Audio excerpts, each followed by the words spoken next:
Smart Ideas avec Raphaël Servan, bonjour. Bonjour. Bienvenue, vous êtes le cofondateur de Sunbios, vous avez créé en 2024, début 2024 avec Tan Lee. Et avec quelle idée? Racontez-moi. L'idée de Sunbios, c'est tout simplement de pouvoir permettre que tout terroir français puisse profiter de projets d'autoconsommation collective pour apporter le maximum de valeur, un maximum d'impact dans les territoires qui sont souvent oubliés ou se sentent oubliés des pouvoirs centraux. Alors, de quoi on parle? L'autoconsommation collective, c'est quoi? Voilà, l'autoconsommation collective, en fait, ce sont des projets qui permettent à n'importe qui, donc des collectivités, des entreprises, des citoyens, de se réunir, de produire eux-mêmes leur propre électricité verte et partager avec d'autres consommateurs un circuit court qui sont proches d'eux. Donc c'est des projets, en fait, finalement, l'objectif, c'est que des producteurs d'énergie ils puissent fournir leurs voisins à un prix plus intéressant qu'ils auraient eu en vendant à l'État, notamment, et que les consommateurs, eux, ils puissent acheter une électricité qui est moins chère que celle fournie par le réseau, donc en symbiose entre eux. D'où le nom Sunbios. Qu'est-ce que vous proposez, vous, comme service? Donc, ce qu'on propose, c'est que, voilà, ce sont des projets vraiment géniaux, mais on n'entend pas trop parler encore, donc je suis obligé d'expliquer ce que c'est. J'espère que ça sera plus le cas bientôt, parce que ce sont des projets complexes à mettre en place. Donc, juridiquement, c'est assez complexe. C'est des projets à plusieurs, donc il faut porter avec plusieurs parties prenantes. Et ce sont donc des projets que c'est pas tout le monde qui peut le porter tout seul, notamment dans les territoires ruraux et périurbains. Donc ce qu'on propose avec Sunbios, c'est une offre clé en main.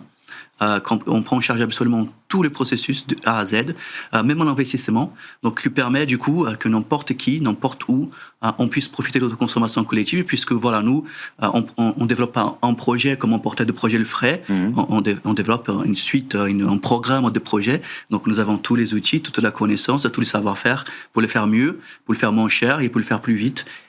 Est-ce qu'il y a des critères pour créer une communauté énergétique, en quelque sorte? Est-ce qu'il y a des cases à cocher? Plusieurs, parce que c'est un modèle qui est très encadré par la loi, notamment par le Code de l'énergie. Donc il faut savoir que ça vient d'une directive européenne, donc le cadre donné par l'Europe.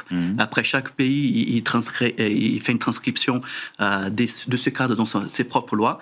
Donc en France, par exemple, il y a une limitation en termes de puissance au sein d'une boucle d'autoconsommation collective. Donc ce sont 5 MW crête. Pour le solaire, c'est quand même beaucoup. Il n'y a pas de limite en termes de participants, de nombre de participants, ni de nature de participants. Par contre, ils doivent être proches. Donc la loi nous dit... Géographiquement proches, ils ne doivent pas être éloignés de plus de 2 km entre eux. On peut aller jusqu'à 20 km sous dérogation ou dans certains cas spécifiques, notamment en cas dans des territoires ruraux, peu denses. Et après, il y a aussi le besoin d'avoir une personne morale organisatrice. Donc c'est une personne qui est responsable de la gestion du périmètre, donc qui sont les participants, et de la gestion, du partage de l'énergie au sein de chaque communauté. Et c'est elle qui informe le gestionnaire du réseau de ce partage-là. Donc, et c'est aussi un frein, parce que souvent, il faut créer soit une association, soit autre chose. Et c'est là aussi qu'on a eu une idée d'avoir une personne morale organisatrice nationale qui nous permet en fait de mutualiser une seule personne pour tous les projets qu'on porte. Il y a un retour sur investissement qui est rapide, moyen, comme vous l'évaluez? Souvent, il est beaucoup plus rapide que si on avait fait de l'autoconsommation individuelle tout court. Parce qu'il faut imaginer que, prenons le cas par exemple d'une collectivité donc, qui installe ses panneaux solaires sur l'école, qui autoconsomme au niveau de l'école, donc c'est très bien. Mais en juillet, août, il n'y a pas d'enfants, donc on ne consomme plus, et tout ne s'est plus. Il part aujourd'hui sur le réseau à 1 centime le kilowattheure. Et à côté, la mairie, la salle des fêtes, peu importe, on est en train d'acheter de l'électricité à 20 centimes. Donc il faut autoconsommer. C'est un principe économique de base. Donc ces surplus-là, au lieu d'être vendu à 1 centime, il est partagé sur les autres bâtiments communaux. Et donc on autoconsomme possiblement la totalité de la production. Et donc c'est pour ça qu'il est plus rentable.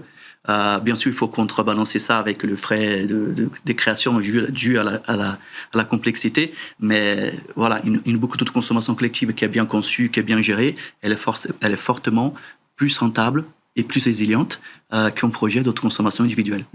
Merci beaucoup Raphaël Servan, et donc bon vent à Sunbios et à bientôt sur notre antenne. Merci à toutes et à tous de votre fidélité à Be Smart for Change. Je vous dis à demain pour un nouveau numéro de ce Smart Impact. Salut.